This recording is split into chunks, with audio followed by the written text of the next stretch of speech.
your family's love is your family's love. It's their ways, and it's up to you how you will interpret.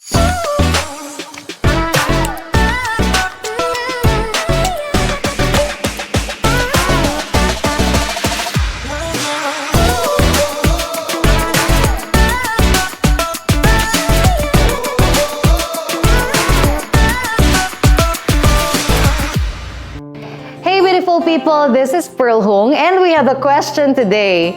How important is your family support in your career decisions? Alam nyo ba that I've met a lot of people not getting their success because of their family. May mga ganon. But I also have met a lot of people na nakukuha yung mga pangarap nila sa buhay because of their family. So with my experience, I want to differentiate this one. May mga pamilyang ine-negative ka. You know, akala mo talagang binabato ka ng lahat ng mga pebbles sa mundo.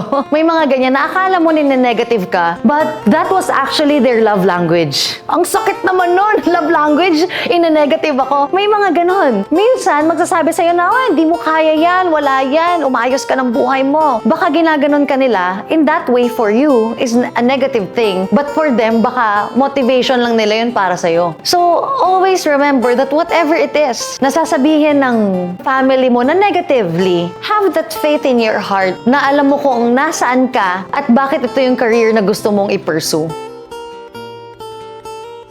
But then there are families na talagang sobrang positive nila sa anak nila. And I wanna thank every magulang na ganon. Sa bagay, yung negative din na way ng pagmomotivate sa anak nila na magulang or family nila negative, I wanna thank you as well. Because the negative na sinesend out ng isang pamilya will give you strength, power, discipline, and motivation. Dahil yun yung way nila eh. But those families na nagbibigay sa'yo ng all positive, happy, all the good luck, will give you inspiration, happiness, joy, and you will have this state of peace sa buhay mo. So in any way, lahat yun maganda.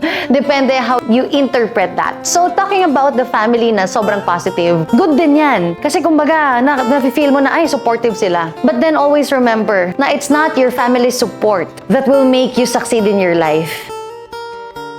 Kasi kahit gaano ka supportive ng iyong pamilya or kahit hindi, nasa sa tao yan kung anong gagawin mo eh. May na-meet ako na sobrang supportive ng family, pero yung anak, pabebe. Ay, uwi na lang ako sa amin kasi si nanay, pinaglulutuan ako ng arroz caldo araw-araw. Diba? Kaya uwi na lang ako, ayoko na lang mag-abroad o kaya ayoko na lang negosyo, doon na lang ako sa bahay. May mga ganon. But there are some na sobrang supportive ng nanay, pero anong ginagawa nila? Binabalik nila yon sa inspiration. Mas namomotivate sila because ang sinasabi nila, soon, bibigyan ko yung nanay ko ng magandang bahay, ng magandang travel, at babawi ako sa mga magulang ko. May mga family rin naman na ang support nila in a negative way for you. Yung mga, ay, wala yan, hindi totoo yan. May mga kilala akong ganun yung pamilya, pero naging sobrang successful. Bakit? Sabi niya, nininegative ako ng mga pamilya ko ha, papatunayan ko nga.